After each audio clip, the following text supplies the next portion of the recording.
Since childhood, Steve had a dream to go into mines and discover things, but because children were not allowed inside mines, his dream could never come true. Actually, Steve was very creative since childhood. He used to make something or the other out of things around him. Then when he grew up, Steve finally went into the mines to fulfill his childhood dream, and there, after digging, he found an orb and an earth crystal. When he placed the orb into the earth crystal, suddenly a portal opened in front of him. Steve crossed the portal and reached another world, which was called the Overworld. Actually, Steve had entered inside the Minecraft game. The Overworld was very beautiful. Whatever you could imagine, you could easily build it there. So Steve stayed there and started creating a paradise-like world for himself. There he met a wolf dog named Dennis. Steve made him his pet and continued building his world. Steve loved Dennis more than his own life.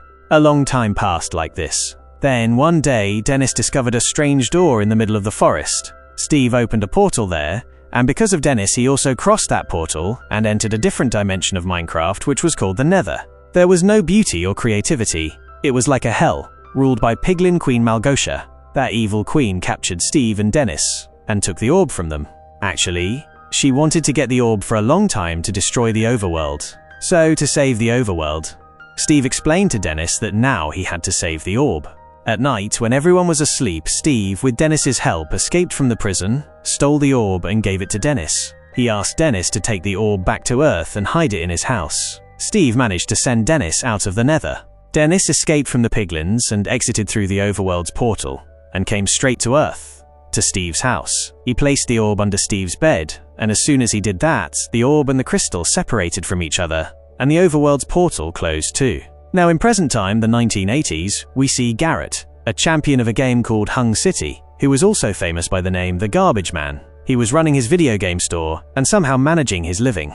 His financial condition wasn't good, and on top of that, he received a notice to vacate the place. So to earn money and save his shop, he went to a bidding event for buying abandoned storage containers, like in Storage Wars. There, he learned that one of the stores had a copy of the most popular 1978 game Cosmos. Hearing the name Cosmos, Garrett got excited, hoping to get good money from it.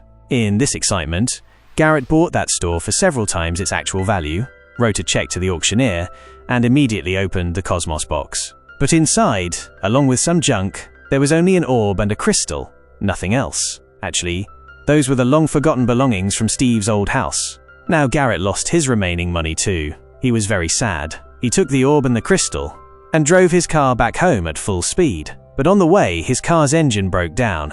Garrett got so frustrated that he got out of his car and screamed loudly. At the same time, a girl named Natalie arrived in Steve and Garrett's town with her younger brother Henry to fulfill their mother's last wish. Henry was a very smart and creative boy. He always used to turn his imagination into pictures. After reaching the town, they met a real estate agent named Dawn. Actually, Natalie had gotten a job at a chips-making company, and the same company had arranged a house for them. Dawn had come to give Natalie the keys to that house. The next morning, before going to school, Henry visited Garrett's game store and looked at his stuff. After that, he went to school. In his first class, his art teacher told all the students to draw a live orange and a banana. All the kids started drawing them. But Henry, using his imagination, drew a jetpack on the back of the banana. His teacher then told him that this was live art, and in this you have to draw exactly what the subject looks like.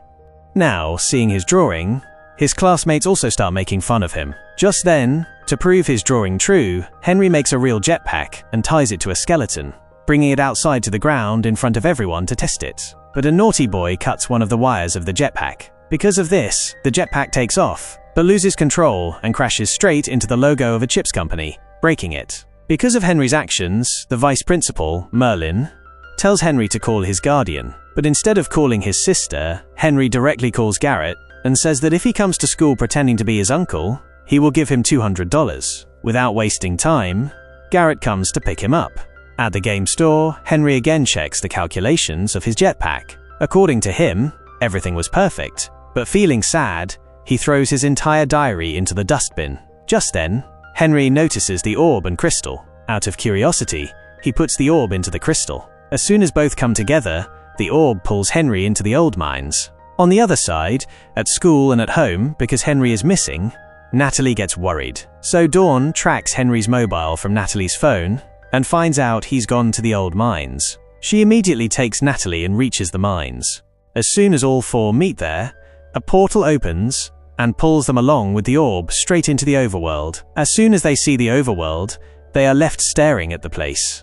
Seeing the portal open, a villager named Nitwit comes out to Earth from it. And just then, Dennis returns to the overworld. At the same time, Pigling Queen Malgosha senses that the orb and crystal have returned to the overworld. So Malgosha directly goes to Steve and tells him the orb has returned. Steve thinks his dog Dennis has also come back. Just then, Malgosha makes a deal with Steve that if he brings her the orb, she will spare his dog's life and free him from captivity. Meanwhile, in the overworld, as soon as Natalie talks about going back, it suddenly turns night, and skeleton monsters attack them, running to save themselves. When Henry crashes into a tree, he discovers how things can be made in this world. So, to escape from the monsters, he builds a fortress of wooden walls around Natalie, Dawn, and himself. But the orb and crystal are left outside.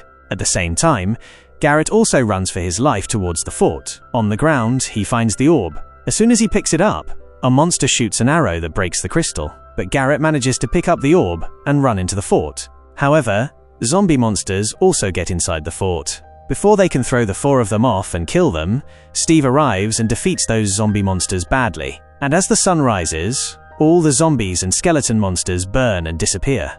After that, Steve introduces himself and explains to everyone that because the Earth crystal is broken, no one can go back to Earth now. But then, Steve tells them there's one last Earth crystal left in the Woodland Mansion, and now they must get it.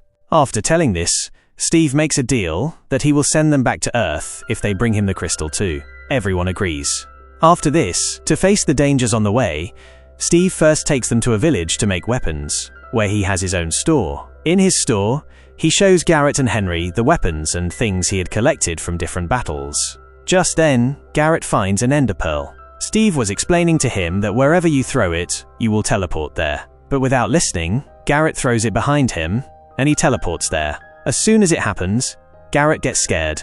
Then, Steve teaches both of them how to make weapons. Henry makes a pressure gun for himself, which even surprises Steve. Meanwhile, Garrett by mistake makes a weird canister-shaped dull knife. But Garrett only cared about the treasure that Steve mentioned in his notes. So he makes a deal with Steve to give him the orb in exchange for that treasure, which Steve had hidden in the mines. At the same time, Malgosha's soldiers, the Piglins, attack the village. Everyone starts fighting them, but the Piglins target Garrett the most. While fighting, Natalie and Don get separated from the three of them. Then Steve takes Henry and Garrett up to the village's tallest wall, gives them metal wings to fly, and shows them the hills ahead, saying that Woodland Mansion is on the other side of those hills. To test the wings, Garrett pushes Henry off the wall. Just before hitting the ground, Henry's wings open and save him. Then Garrett also jumps. But Steve, without any wings, jumps on Garrett's back. The three of them fight the Piglins in the air, but crash before reaching the hills. There, when Garrett and Henry ask, Steve tells them that these Piglins are Malgosha's soldiers. A long time ago, people made fun of Malgosha's dancing creativity. That filled her with darkness and hatred. Since then, she has wanted to destroy everyone's creativity. And to destroy the overworld, she needs the orb. Steve says he needs the orb too, to save the life of his dog Dennis. Meanwhile, because her soldiers failed to bring the orb, Malgosha angrily kills her commander using her Great Hawk. Elsewhere in the overworld, Don and Natalie meet a wolf dog. Don gives it a bone. When she looks at its collar, she sees it's Dennis. Dennis sniffs Steve's scent and leads them both towards Woodland Mansion. Meanwhile, under Garrett's pressure, Steve takes Garrett and Henry to his diamonds mine, but suddenly, the Great Hawk blasts the mine's wall. Steve quickly puts Henry and Garrett in a minecart and tries to escape. Steve gets stuck in his own copper form. Somehow, they all escape the mine, but the creepers explode and destroy it completely. Henry gets angry at Garrett, because they almost died because of Garrett's greed. Then Garrett explains that he needs money badly, as he's bankrupt and about to lose everything he has left. Hearing this, Henry comforts him and says, "You're not alone, because you're my friend." They reach Woodland Mansion. Steve tells them it has 3 floors. On the first floor are the pillagers' axe-wielding killers. On the second floor, there are evokers filled with dark magic. And on the third floor lies the Earth Crystal, guarded by Endermen. Steve warns them, no matter what, don't look into the Enderman's eyes. As per Garrett's plan, they go inside the mansion and start playing music to distract the pillagers. Henry sneaks past them to the second floor, but the pillagers notice him and chase him. Running, Henry reaches the 3rd floor. Meanwhile, Garrett fights a chicken jockey, who beats him badly. Henry finds the Earth crystal, but accidentally looks into an Enderman's eyes. This makes him hallucinate, thinking that everyone he knows sees him as a loser. But Henry controls himself and strikes down the Enderman. After it dies, he gets an Ender Pearl with teleportation power. Now, with the crystal, the 3 of them leave the mansion and start crossing a bridge. Just then, Małgosia arrives with her piglins and orders them to kill everyone. She grabs the orb from Henry and leaves. Garrett saves Henry and Steve by getting them out and fights the piglins alone. The piglins blast the bridge, causing Garrett to fall along with them. The blast's shock knocks out Henry and Steve. Later, Steve wakes up and sees that Dennis has found them. Natalie and Don are also with him. On the other side, Małgosia uses the orb at the Nether portal, activates its laser, and spreads darkness everywhere. She starts calling her army into the overworld. Henry, Steve, Don, and Natalie get ready to fight and take the orb back. Henry and Natalie build iron golems, the village protectors. Together, they all face the piglins. Seeing her army losing, Małgosia sends her Great Hawk into the battle.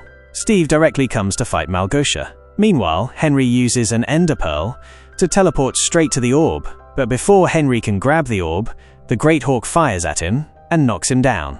Just before Henry hits the ground, Garrett arrives and catches him in mid-air, saving him. Actually, Garrett had survived the earlier blast because of a piglin's air balloon. After that, Garrett destroys the Nether portal gate itself, which shuts down the portal and ends the darkness. Sunlight returns to the world. Because of the sunlight, all the piglins turn into zombies, and Małgosia loses her powers. But even then, Małgosia cleverly tries to kill Steve, but she fails and dies. Once everything is back to normal, Steve hands over his beloved dog Dennis to Don and decides to stay there. But then Natalie tells him, "Why don't you spread a little of your magic in the real world too?" Hearing this, Steve changes his mind and returns to Earth with them, carrying the orb. There, all of them together create a new game for Garrett. Its name is Block City, and it becomes a hit. Meanwhile, Steve gives a powerful musical performance at Garrett's store. In fact, Steve was Garrett's store partner. Don quits her job and opens a portable zoo to follow her dream. Natalie opens a self-defense academy for everyone. And this time, Henry comes to school wearing his own jetpack, making him the coolest and everyone's favorite. And with this, the Minecraft movie gets a happy ending. If you liked this video, don't forget to like the video and subscribe to the channel.